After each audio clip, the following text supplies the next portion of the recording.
अष्टविनायकांपैकी एक असलेल्या कर्जत तालुक्यातील सिद्धटेक येथे माघ गणेश उत्सवाला सोमवारपासून मोठ्या उत्साहात सुरुवात झाली आहे। प्रतिपदा ते पंचमी या काळात चालणाऱ्या या उत्सवासाठी सिद्धिविनायकाचे मंदिर नटले असून भाविकांची मोठी गर्दी होत आहे।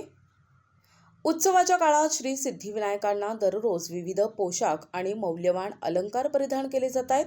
दररोज रात्री 8 वाजता वाजत गाजत पालखी सोहळा काढला जातो, ज्यामध्ये भाविक पारंपरिक पदे आणि आरत्या गातात।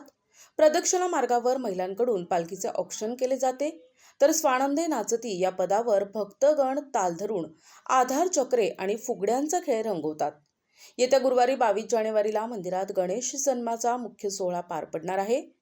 यावेळी महापूजा, सहस्त्रावर्तन आणि कीर्तनाचे आयोजन करण्यात आले असून दुपारी पाळणा हलवला जाईल।